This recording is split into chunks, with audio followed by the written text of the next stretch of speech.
Because if you like really do the math on that, like $100,000 a year is like $9,000 a month. It is actually like 8,500 or maybe even a little bit less. I don't know. But like, that's nothing.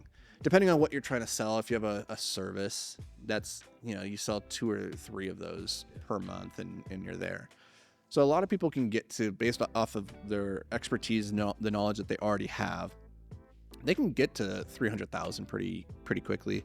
And then they can scale it up to about 3 million, because in that range, again, like, it's about having a good product that you figure out how to get in front of people. That's really all the game is at that point. But then you start to struggle as you get to the upper limit of that range at about, I'd say at about $1.5 million to 2 million. You really start to feel it, because you're now too big to keep operating so small, but you're still too small to make the jump and do the things that would allow you to get big. So like, you have resources, but you don't really have the resources yet that would allow you to go and get the guy that will help you scale to 10 million, like the CFO, the CMO, like those high level big boy jobs, right? Those A players that would instantly come in. You're not quite there yet, but you're also getting big enough now where you have a team, you have enough complexity with your customers, your marketing, your sales conversion cycles. All that stuff is starting to get complicated enough that you can't just do it all yourself. Like at 300,000, you're probably doing everything. And in a lot of ways, that business is easier to run than the $3 million business, because at the $3 million business, you're still doing everything, but you're doing it at a high enough level where it's like you're outside of your depth now. Yeah. And you can't really hold it all into your head. And so you bring on the B players, the people that you can afford in that moment. And you're still operating off of kind of like hobbled together systems that you put together. You built the plane as you were falling.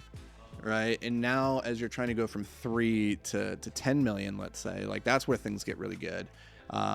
You just have you have this hobbled together glider. That's like, it's flying, but it's still piloting it and like working the pedals to like keep the wings flapping.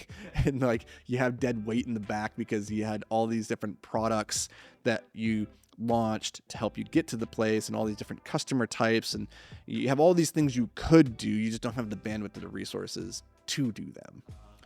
And so people get stuck there and they get burnt out, because they're like, there's so much potential here. We have some good months, we have some bad months. And usually that correlates with you solving or not solving a right constraint in the right moment. And I say a right constraint, but not the right constraint. Like, sometimes you get lucky and you solve the constraint, but usually you're just solving the constraints as they appear, and they're the most obvious to you. And so like, entrepreneurs in that range, I love working with them, because often it's simply a matter of like having the perspective, getting like one level removed to look down and be able to say, okay, your face is too close to the trees, you can't see the forest. And that makes sense, because you don't have time to get away from the tree. Like, you have to be there, because the whole thing will fall apart if you even like try to step away for a second.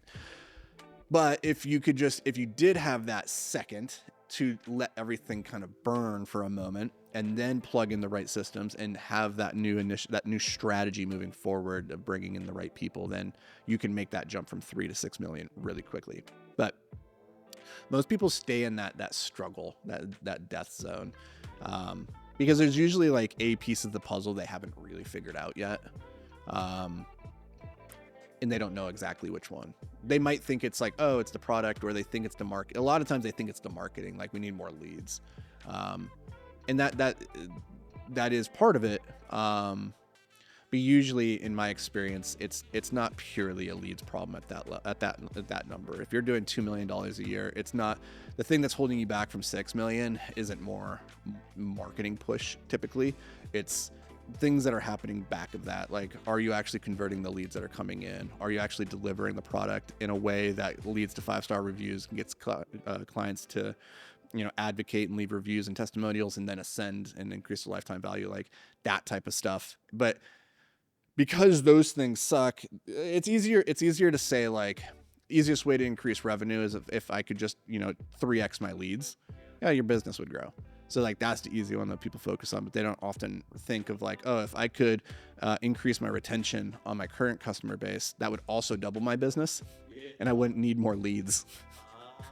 And so it's like, but which one do you focus on and at which points? And when you have limited resources, that's the game. Is like that as an entrepreneur, you have to be like the scarce allocator or you have to be the allocator of scarce resources. So you don't have unlimited time, unlimited bandwidth, capital, team. And so putting what you do have, those limited resources, towards the right problem at the right moment, it's what unlocks everything. So that's why I like working with those guys. Because like from the outside looking in, it's like, oh, I've been there, I've done that. I know exactly the problem that you're having. This is why you're having it. Here's what you need to do to plug the hole, or to release the constraint. And yeah, and then above that, you know, once you're over, I'd say definitely over 5 million, but probably closer to like 6, and getting into that 10 million range, the game shifts. It becomes a very different game. It becomes a wildly different game. Okay.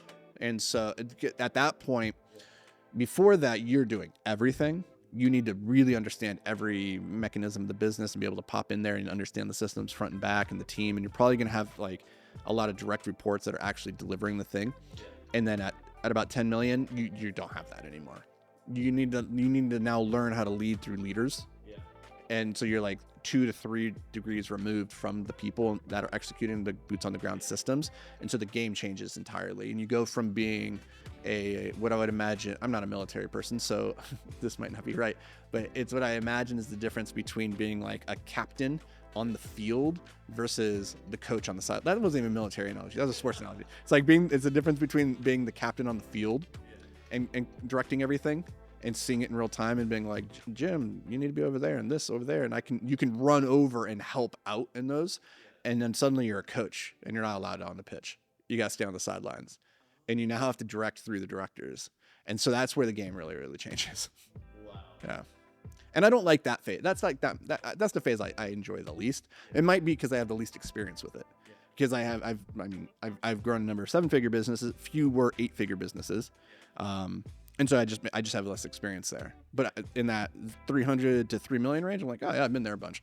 I know how to get through that range. At 100 million? I don't know. I mean, the real estate private equity fund, we grew that to 100 million, but it was a very different business model, very different than, you know, delivering $100 million of widgets every year. At that level, my guess, and this is an uninformed opinion, I don't want to speculate because I haven't done it, is in the same way that you go from being the captain on the field to the coach on the sidelines, you now become the owner of the team. Okay, I understand. Right. So now as the owner of the team, it's a leading leaders through leaders. Like it's leading the leaders through other leaders. And so you become another cog or another level removed from that. But then again, like you're still allocating resources. Like that never changes at any point of that. But now the resources you have to allocate pay wildly different dividends. Yeah. And so you need to be much more strategic, because a 1% improvement is much more impactful. And so you spend more time making the big impactful decisions. That would be my presumption, just because the consequences of those. And again, part of that is you have it, if you're going to be trying to turn the Titanic, you want to be pretty sure that you only need to turn it once. Right? Like before you're on a speedboat and it's you at the wheel, so you can be like, whee, turn around real quick. Oh, you're probably on a jet ski. Like honestly, like you're in a jet ski in the beginning, and then you get a speedboat and you got some buddies in the back, right? And you're like, okay, we can still turn this thing. And then you have a yacht, and then you have a sailboat, right? Like it takes a little bit longer, and then you get to the point where you're like, okay, we have an oil tanker. The game is very different at that point. That would be my presumption. But again, I haven't really built anything over 100 million or 9 figures in that product range. So like the areas that I can speak the most about is definitely in that 3 million range, and then up to about 15 million. That's where it's pretty comfortable for me. And so like if you look at like don't teach what you do, teach what you know, or where you were type thing. So I don't for my private clients and like the one-on-one stuff, that's where it's like, here, I'll show you exactly what we're doing, our systems, our processes. But a lot of the people that I coach and work with are actually the people that are one step back. And so they're needing that help from the 300 to the 3 million. Cause it's like, hey, I've been there. I know exactly what you need. Here's exact processes that will help you get through there. And that actually is, I think that's the right way, by the way, for coaching, is to find a person that's not like 3 steps ahead of you, to find the person that's just 1 step or 2 steps. Because if you're trying to go from 300,000 to 3 million, let's say, that's a really important jump. The guy who's building a $300 million business right now, he's so far removed from it, he can't remember. He doesn't really remember. He'll look at it through like rose tinted glasses. It'll be a memory, but it won't be like this, I just went through this. And so the guy that you really want to get that from is probably the guy that's doing 15 to 20 million. Because he's like, oh yeah, I've been there. Here's what we did. And here's the next thing that you're about to run up against. Because they can call it out and they can be like, and so like, don't go and get like if you're just starting and you have like, small business, you don't want to get a billionaire coach. That'd be the wrong person for you. Like, they're going to teach you things that are like so far above you that it's just not even helpful at that point.